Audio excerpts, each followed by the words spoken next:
Hello everyone, this is Jotto, and welcome to my overview of the impact the arachnid quater had on constructed.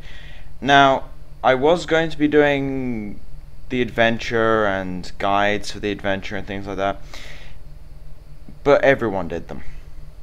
Like there are more guides than the average amount of hair on someone's head. It's ridiculous. You can go on any website that does Hearthstone related stuff, and I guarantee they have at least 6 or 7 guides each for each of the things, like all the heroics, everything. So just before we start, I'll just give a very basic overview of my opinions of the wing, as opposed to sort of guides to beat the things. Normal modes, I actually was fine with the normal modes. They were a little easy, but I kind of expected them to be. Class challenges were actually a lot of fun. Again, a bit easy, but what do you expect? But they were a lot of fun, and I'm happy about it. The heroics is where the problem comes in, however.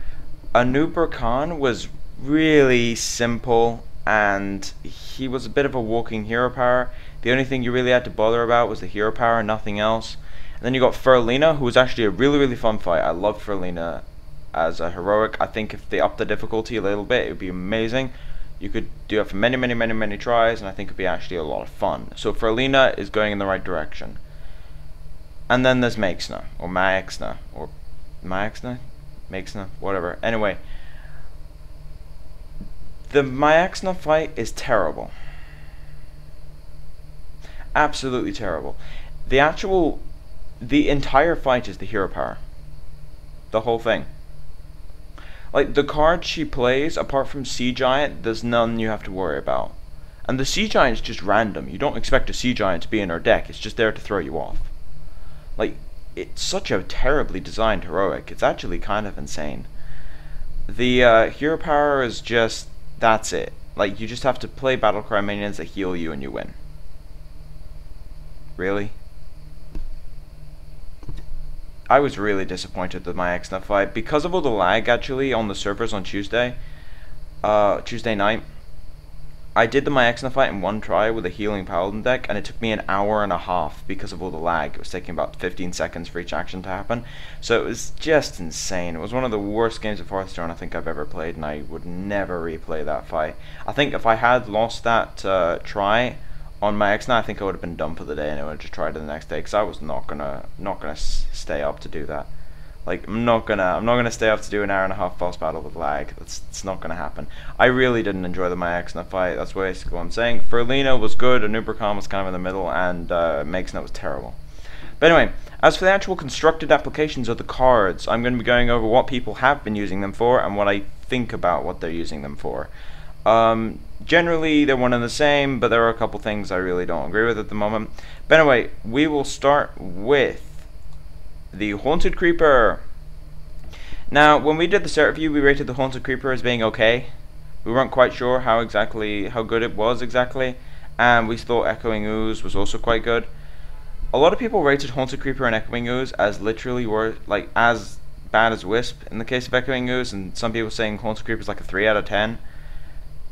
It's like an 8 out of 10. It's crazy. The Haunted Creeper is probably the best card out of the 6 we got. I would say it is. I think it's better than the egg. It's really ridiculous. People have been playing it in Zoo, and they've kind of been saying, oh, it's not that good in Zoo. Yes, it is. It is extremely good in Zoo. It just never dies. It never dies. And the class that abuses it the most would be Shaman. Shaman with Flame Tongue Totem. It's just ridiculous with Creeper. Creeper is by far better than Egg and Shaman. It just never leaves. You can have a Creeper on the board from turn 2 to turn 6 because they don't want to get rid of it, and it hurts your opponent's AoE, which is amazing for Shaman. So Creeper and Egg fill similar roles. I think Creeper is actually stronger because you don't need an enabler for it. The effect is weaker, but the actual body is much stronger than a 0-2, and it's way less vulnerable to silence, so the silence is still annoying. But I think the Creeper is amazing. I think people are underestimating it heavily, and I think it's the best card out of the 6 we got. Now, onto the Egg. I know Weblord comes before Egg in the spoiler thing, but I'm going to do the Egg next. Now, Nerubian Egg is the second best card we got, I would say. It is extremely good. I think people are overrating it a little in Zoo. It's not as good in Zoo as you guys are giving it credit for, seriously. Like, people saying, oh my god, it's amazing. Like, you had to lightning bolt it. This is when I was playing Shaman. Like, you had to lightning bolt it. Yeah, I had to lightning bolt it on turn 7. And it was played on turn 2. That's what happens if you don't get an enabler. You don't get an enabler and it just sits there for the entire game. The other problem I have with this card is that if you don't have any creatures to play early, it doesn't do anything. Against control decks, it literally doesn't do anything until they try and wipe your board. You play it on turn 2 and think, yeah, I can't get AoE'd. The problem is you're not applying pressure on turn 2, which means your opponent doesn't need to AoE you. This did happen to me a lot when I was playing Druid as well, where someone would go like, turn 1 Argent Squire, turn 2 Nerubian Egg, and then I'd be like, well, I actually haven't taken any damage yet. On turn 5, I haven't taken any damage yet because you've been messing around with your double egg start. And then Defender Vargas came down and I was just like, silence 1, kill the other one, kill the Nerubian. Because on turn 6, that's not a problem. Like, I don't think the egg is as good as people are giving it credit for in Zoo. Keep in mind, in Zoo. I'm not saying in general, in Zoo. I don't think it's as good in Zoo as people are giving it credit for. I think it'll be much, much better in Zoo once Undertaker comes out. But until then, I don't think egg is that good in Zoo, and I think people are overrating it a bit. However, there is a deck which abuses egg like no other, which is Shaman. Shaman with eggs and the Haunted Spiders, Haunted Creeper? Yeah, Haunted Creeper are just insane. You never lose board control, ever. You never lose board control. And you don't need damage on the board to encourage AoE as Shaman. You just have a million totems. So you just never lose board control and you win. Flame Tongue Totem does an absurd amount of work now. It's like the best card in the deck.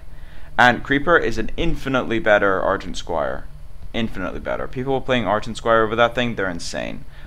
It's not even close. Once you play with Feng Creeper? No, it's not Feng Creeper, it's Haunted Creeper. Once you play with the Spider, I'll just call it the Spider. Once you can play with the Spider, you never go back, basically. I noticed that a couple of streamers were trying out Shaman, like Life Coach, and I was watching him. He was really underestimating the power of the Spider. It does a lot more. Like, and I don't mean like when it was on the board, I mean just not playing it on certain turns where he could have, because it appeared to be worse than a totem, or just appeared to be worse than a certain other play. It's really not. It's an amazing card, and I think that a lot of people are underestimating it, and I actually think that it's on the same level as egg. As for the egg, as I said, Shaman abuses it. It's good against Priest, very, very good against Priest. I was actually playing a game with Birdie yesterday on Google Hangout where he was playing against a warrior. The warrior played 2 eggs, and on his side of the board he had a creeper and an egg. Then there was a brawl, and after the brawl the board was like half full still. It was absurd. I think the amount of damage on the board actually went up. It was just ridiculous. Like, eggs and creepers are amazing in Shaman because you lose to AoEs, and the egg and the creeper just discourage AoEs like no other card. So I think they're amazing in Shaman. I think they're a little overrated in Zoo. Well, I mean egg wise, I think creeper is just amazing in Zoo and Shaman. Egg is a little overrated in Zoo, but I think is absolutely amazing in Shaman. Now, on to Webbie, the most underestimated card out of all 6. The most underestimated. People are just mocking you whenever you play this at the moment. We've actually been playing it in Druid to great success. It is amazing against Zoo. It just shuts down half their deck if you get it down on turn 2. It's really, really good. And people are just saying it's bad. I don't agree with that. I do not agree with that in any way. I think the card is extremely good. Still my favorite card in the set, although I think Mad Scientist might be coming up a little bit, and so does Echoing Ooze. And I actually think it's very, very good, and people are just underestimating it heavily, heavily, heavily. Please try it. I think it's very, very good in the tempo decks. And in Druid, it's very, very good because it holds down the early game when you don't have early game. But tempo decks is, I think, where it's really at with the Weblord. But besides that, there's not really much to talk about because people haven't been playing it as much, so it's kind of difficult to figure out other ideas. Onto the Ambusher. It's terrible.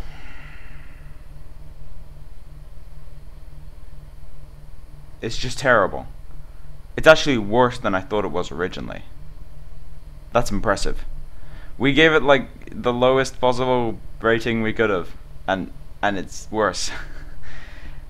I played against ambushers twice or 3 times, and every single time, if it's not the only minion on the board, they get screwed over by it.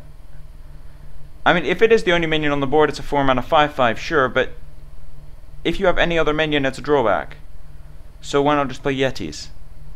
I don't get it. I think Embouchure is pretty terrible, to be honest, and some people have been playing Embouchure and then just removing it from the deck immediately, so I don't see the Embouchure really going anywhere until there's some sort of weird Battlecry deck coming out or something. I don't like it at all. Alright, so 2 more cards. We'll do the Druid card first, and then we'll do the Legendary last. Poison Seed. A lot of people have been rating Poison Seed between high and bad. It's kind of weird. Most people could not figure this card out, me included. It's really hard to figure out. Really hard. The effect is unique. It's really hard to figure out, and you can't really tell from face value. But I can safely say that the assessment we gave it in the set review was actually correct. It is a one-off in every Druid deck. There's no reason not to play it. It just kills taunts, it kills big things, it kills Doom Guards if it's the only thing on the board. It kills a lot of stuff, and with Starfall you just wipe your opponent's board. Poison Seed is really good. And not as a 2-off. Please don't play it as a 2-off. Oh my god, it's too situational for that. But as a 1-off with Starfall, it's an amazing card. It's just the catch-all, and as Kel'Thuzad and like Loatheb and things, and all the bigger cards and Spectral Knights come out, it's going to be even better. I know Loatheb shuts it down for a turn, but it's still 5/5 for 5. You need to deal with that a couple turns from then.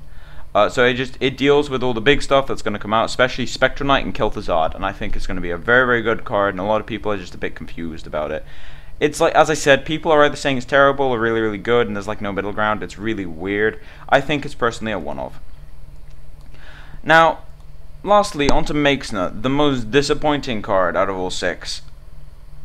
It's better than Embouchure. I'll give it that. It is currently seeing play in one deck, and it's a Hunter mid-range deck with 3 6-drops. And that's it. That's it. I'm really disappointed with the Spider. I thought it was bad, and I was correct, and most people thought it was bad, and they were correct. It's only good in the Hunter deck, and that's because they need 3 6-drops, and they already have 2 Savannahs. Why did it have to be 6? Why? Why couldn't it be a 5-mana 2/7 or something? Why did it have to be 6 mana? We already have a million 6-drops. You don't need to add another 6-drop legendary. That's terrible. Well, I mean, alright, it's not terrible. It's just not good enough.